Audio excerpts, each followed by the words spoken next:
I would like to know, could you explain who the Mahdi is? The Mahdi? Yes.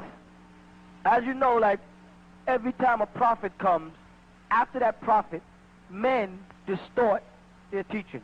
For instance, after Jesus, Paul went and distorted his teachings, but a man named Barnabas kept a record called the Book of Barnabas. So he was more like a Mahdi to Jesus.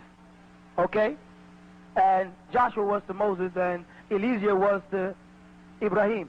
All right, now, the Prophet Muhammad, I'm quite sure you know who he is.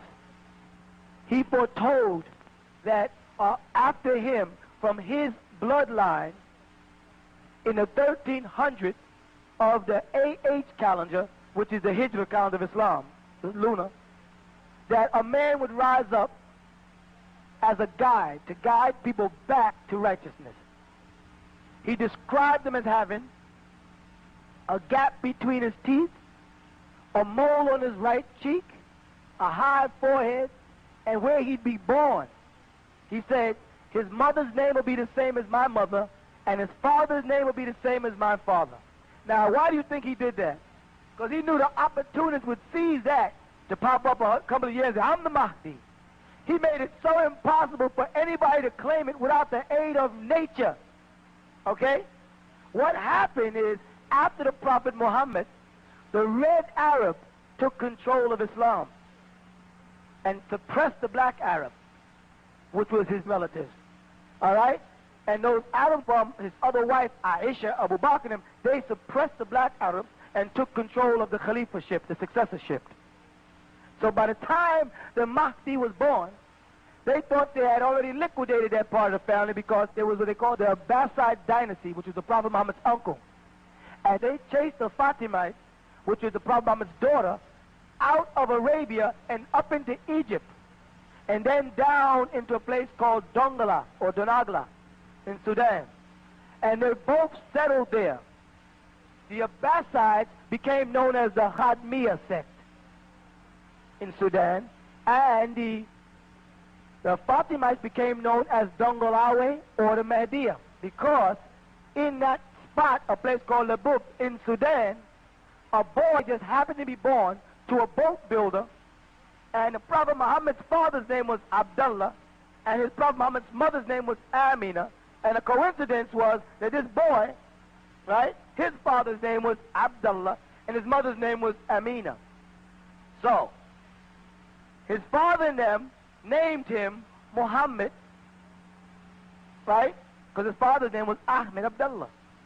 So here he ends up with 3 of the prophecies already without knowing it. This little boy. His mother came from one province of Sudan, the father came from another. They didn't live in the same village, so they couldn't have planned it.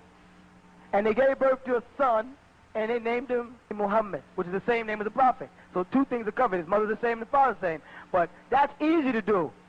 But to put a mole on his right cheek, to put a gap between his teeth, that's not easy to do. But anyway, as the boy grew up, they began to notice when his teeth came that he had a gap between his teeth. And they noticed this black mole on his right cheek. You see this? This was in 1845 when he was born. That's him above you on the wall. Okay?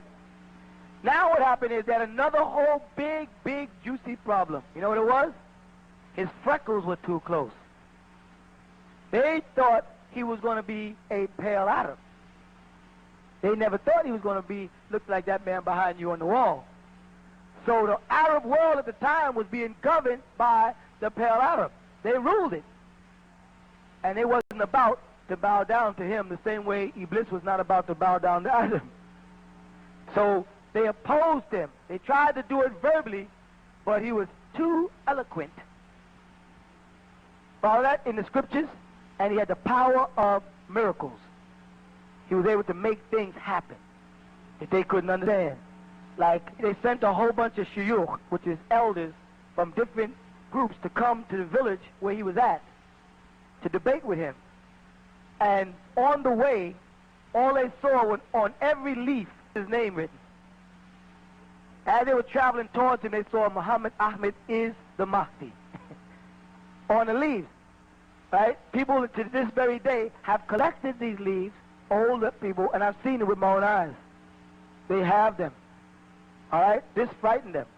They sent a man from England named Pasha, Gordon Pasha. And he was supposed to crush the Mahdi, who was a simple boat builder, with a sophisticated British army. It failed. I mean, they really, really failed. Britain was so upset, the Queen of England had a nervous breakdown because of this one man. This is the truth. This is in history. You can look it up. That's what the poems of Hicks that they teach in college is about. The poem of Hicks is about him. Kissinger. Not this Kissinger here. Another Kissinger. All right? So what happened is prophecy fulfilled itself in Sudan, your homeland. That this man was born who was going to revive Islam, bring it back. Abraham and Jesus and Moses' religion, bring it back to the way they practiced it, not the way men had distorted it during and after the time of the Prophet Muhammad and made a new religion called Mohammedism. That's not what he was doing. He was bringing them back to Jesus, Moses, Abraham, and all the other prophets. You follow? But of course he was opposed. He succeeded in planting a